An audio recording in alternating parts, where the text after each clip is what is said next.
సొంట్యంలో Srimitra cold storage అని పెద్ద godown ఉంది. ఆ గోడౌన్లో దాదాపు 1,89,700 కేజీల గోమాంసం పట్టుబడింది.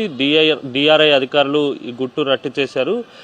అయితే ఆ శ్రీమిత్ర కోల్డ్ స్టోరేజ్ ఏదైతే ఉందో ఆ స్టోరేజ్ గోడౌన్ అంతా కూడా టీడీపీ నేతది కావడంతో పూర్తిగా అధికారులు అలసత్వం వహిస్తున్నట్టుగా మనకు సమాచారం అందుతుంది. ముఖ్యంగా బాపట్ల ఎమ్మెల్యేకి ప్రధాన అనుచరుగా ఉన్నటువంటి సుబ్రహ్మణ్య గుప్తాది గోడౌన్ కావడంతో అధికారులు గోప్యత పాటిస్తున్నారు. గోమాంసానికి సంబంధించినటువంటి వివరాలు ఏవి బయటకు రాకుండా జాగ్రత్తలు తీసుకుంటున్నారు. అసలు సూత్రధారులను కాపాడేటువంటి ప్రయత్నం అధికారులు చేస్తున్నారనేది స్పష్టంగా అర్థమవుతుంది. ఎందుకంటే ఇంత పెద్ద మొత్తంలో గోమాంసం పట్టుబడితే ఇప్పటి వరకు అధికారికంగా ఒక్క ప్రకటన చేయకపోవడం, సూత్రధారులను పాత్రధారులను అదుపులోకి తీసుకొని విచారించకపోవడం అనేక అనుమానాలకు తావిస్తున్నటువంటి పరిస్థితి నెలకొంది.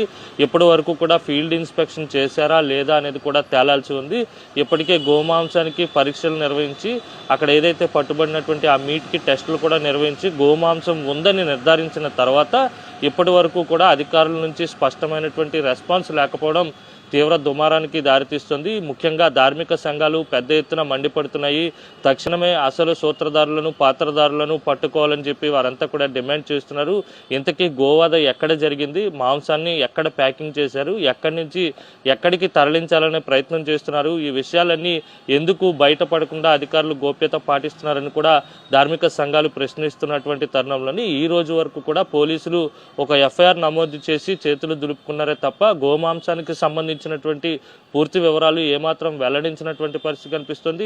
సుబ్రహ్మణ్య గుప్తాది ఆ స్టోర్ కావడంతో ఎవరైతే ఆ కోల్డ్ స్టోరేజ్ నడుపుతున్నటువంటి వ్యక్తులను ఎందుకు అదుపులోకి తీసుకోలేదు, ఎందుకు విచారించలేదు, ఎందుకంటే ఆ మీట్ ట్రాన్స్పోర్ట్ చేసేటువంటి లైసెన్స్ ఉంటే మేము గోమాంసాన్ని అక్కడ స్టోర్ చేస్తామని చెప్పి ఆయన భావం వచ్చే విధంగా మాట్లాడడం, అయినప్పటికీ కూడా పోలీసులు ఆయన అదుపులోకి తీసుకుని విచారించకపోవడం ఆ రాజకీయ నాయకుల అండతోనే ఇదంతా కూడా జరుగుతుందనే ప్రచారం కూడా జోరుగా సాగుతుంది. మొత్తంగా చూస్తే కనుక ఇంత పెద్ద మొత్తంలో వైజాగ్లో కోల్డ్ స్టోరేజ్ వేదికగా గోమాంసం పట్టుబడితే అధికారులు ఎందుకు చర్యలు తీసుకోలేదనే ప్రశ్న కూడా ఉత్పన్నమవుతుంది. ఇంతకీ ఆంధ్రప్రదేశ్లో ఉన్నటువంటి గోవులను ఎక్కడి నుంచి సేకరించారు, ఆ గోవధ ఎక్కడ జరిగింది, మీట్ కటింగ్ ఏ విధంగా జరిగింది, ఎక్కడికి ట్రాన్స్పోర్ట్ చేస్తున్నారు, ఎన్ని రోజులుగా ఈ ఉదంతం జరుగుతుంది అనేది కూడా తేల్చాల్సినటువంటి పోలీసులు మౌనం వహిస్తున్నారనేది స్పష్టంగా అర్థమవుతుంది.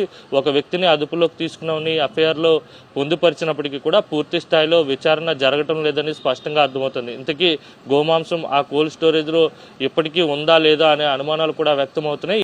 हिंदुस्तान में जो मीट खाता है ना, उसको मीट इतना महंगा हो गया है, उसको बेचारे को बड़ा मुश्किल हो गया है। जो मीट खाने वाले लोग हैं बहुत महंगा हो गया है। अब उनकी भी तो चिंता करनी पड़ेगी आपको। अच्छा, मैं मीट खाने वाले को मैं किस समाज के जोड़ता नहीं हूँ जी, ये मेरा काम नहीं है।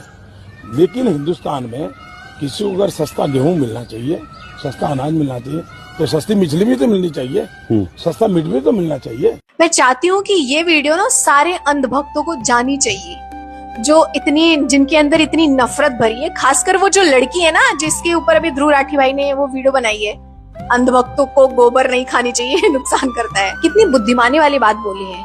और सच में ये चीज है, आप किसी खाने को रिलीजन बेस नहीं कर सकते। खाने को तो छोड़ दो भाई, लेकिन नहीं, ये है अंधभक्त, इनके अंदर गोबर भरा है। क्या है ना, मोदी जी भी बुढ़ा गए हैं और अक्सर बुढ़ापे में मेमोरी थोड़ी वीक हो जाती है। अब 10 साल पहले उन्होंने क्या बोला था उनको याद ही नहीं है। वीडियो को भेजना जरूर।